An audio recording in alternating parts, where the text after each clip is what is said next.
Hey guys, Kyle, the Death Knight of Anime here, bringing you my review for One Piece chapter 917. And okay, so before I get to the contents of the chapter itself, I gotta talk about that cover page. Seeing Bellamy draw the Straw Hat's Jolly Roger had me in stitches, cause you know he's doing why he's doing it. He wants to be part of the Straw Hat Alliance. And and here I am still sitting here laughing my ass off, going, yeah, in your dreams, Crossface, you'll be lucky enough if you're an underling or the other crews. And like it's one of those things where there are times that I feel sorry for Bellamy, but then Oda does something like this to poke fun at him, and I'm back to mocking him. It's like I want to. Part of me wants to almost feel sorry for Bellamy, but just from in the way that Oda portrays him, such as a sorry sack of shit, is just like, yeah, I can't take this dude seriously. I just can't. It's impossible, Oda. Like, or Oda keeps making it impossible anyway. Like, I try, but it's just, yeah, it's not working. Sorry, Oda. Yeah, but then again, it's like he keeps. But then again, I'm sure there is going to be another point in time where I'm going to feel sorry for him again, and then back and forth kind of thing. Yeah. So one thing I surprisingly liked about this chapter is how much they actually dragged out the confrontation between Holden and Luffy, because even though stuff like that in most cases can slow the pacing down, in this chapter it actually felt like it really built up the tension, built up the tension of the scene. Then that pretty much one, and it kind of reinforced too that one wrong move on Luffy's part would have ended up with Tama's death. Again, this is. Like it was just a really great. Just in the setup alone, it was great. Like it just showed how much Luffy was like, he was struggling. He was trying to figure out. He was in such a tight spot that he didn't know how to basically how to get out of this situation. And I definitely like how it is how that one scene definitely enforced that. Yeah, Luffy, He's definitely not facing your basically average grunt. Like these are Kaido's men, and they are willing to do pretty much anything in order to get what they want, and no matter how cruel it is. So yeah, and again though, like the whole thing with I guess you could say that the trade-off with a scene like this is that, again, the pacing wasn't the greatest in the chapter, but again, there was a definite suspense. There was definitely definite suspense to pretty much that scene and to the chapter as a whole. That definitely made it worth it too. I also like how Jack comes back into play in this chapter, showing that, yeah, he's back on his feet and serving Kaido once again. So I think that you could say that also gives extra incentive for Luffy and the others to watch what they do from now on after this, and it also reinforces that Luffy, like at this point, Luffy definitely needs to learn. Luffy definitely needs to learn that what just barely got him out of trouble with Big Mom is gonna get him into even more trouble here if he's not careful, and that, yeah, like it's like Luffy just can't go around punching his way through things in this situation and where he is. He is in Kaido's territory. So he needs, and again with Jack back into play, that just pretty much puts a whole new worry on it. Like if anything is fucked up, Jack is going to ravage Wano. I hope Luffy really takes that into account after he gets out of this situation, and with whatever he does in the future of this arc too, because yeah, Luffy is this is Kaido. He's not Big Mom. Kaido's very cautious, and if something happens at Wano, Kaido is gonna send Jack, and the whole place is just gonna get fucked up even more so than before. So yeah, whatever Luffy does from here on, he needs to have a plan. He just can't go rushing in anymore. and I hope he's at least remembers that lesson that he learned back in Whole Cake Island, at the very least.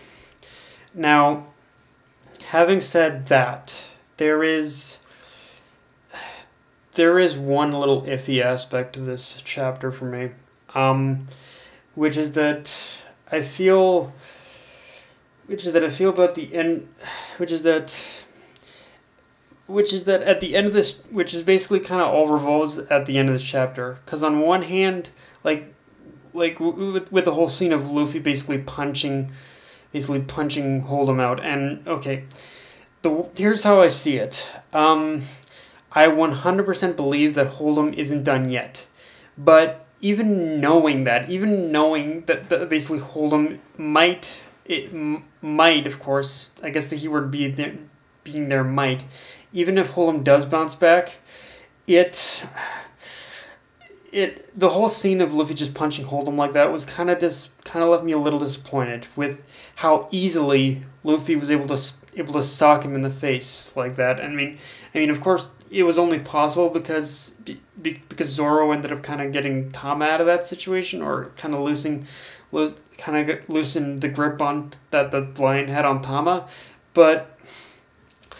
At the same time, it's, you have to understand where I'm coming from. I wouldn't have, if Hold'em was basically anyone else, any kind of fodder, any kind of crossfuck, I wouldn't have cared so much. But the fact that Hold'em is one of the headliners, who are the second strongest group in Kaido's crew, kind of puts a little bit more of an expectation on Hold'em, and if he's knocked the fuck out for good, then that'll be even more disappointing. So yeah, of course I guess this does.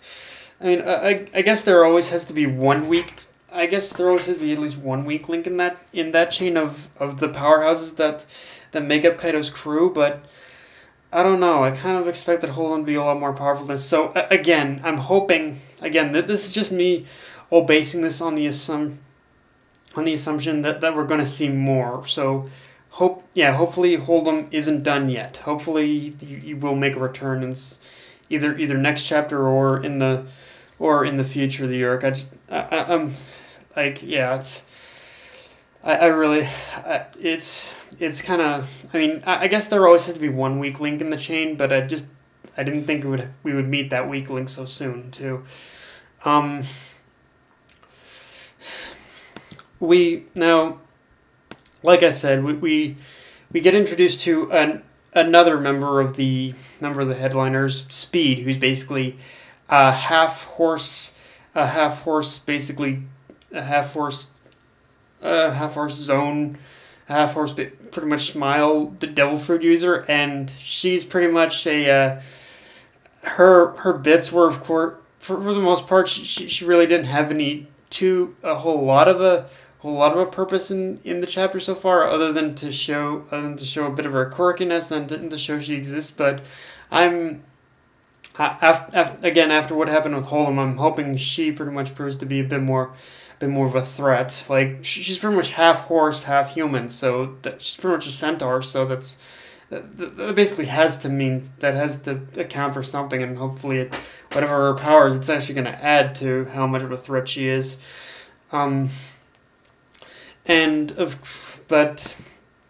aside from seeing Speed there, we also get a name drop of Shutenmaru, we also get a name drop in this chapter of a guy called Shutenmaru, who's the leader of a band of thieves that, from the way things played out, Kiku is probably a part of.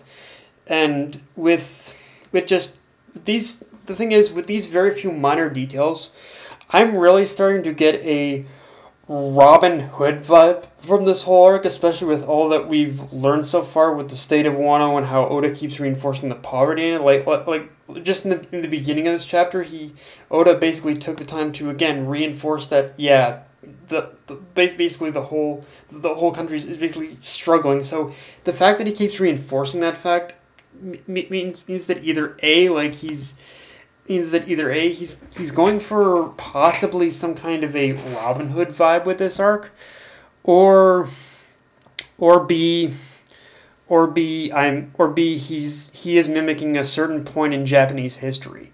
I'd need to kind of brush up on my Japanese history, but I think I do remember that there was a point in time where Japan was probably like, well, it was definitely poverty stricken in the way that Wano was, or similarly how Wano was. I don't know for sure. I need to brush up on that, but I imagine that that's probably what Oda's doing with this arc. But I can't deny that from a Westerner's perspective, there is definitely also a bit of a similarity to the whole to definitely Robin Hood for sure, especially with the way it's like just especially like even looking at Hold'em himself, he kind of had a couple. Looking at Hold'em himself, he kind of had a few similarities to the Sheriff of Nottingham too. So there's that. But on the now. On the flip side, in order to contrast the whole thing of what happened between Hold'em and Luffy, even though that fight kind of got a little hit and miss for me, we definitely got one hell of an epic setup for a fight between Law and Hawkins. So that's definitely something to look forward to next chapter as well. Although I doubt that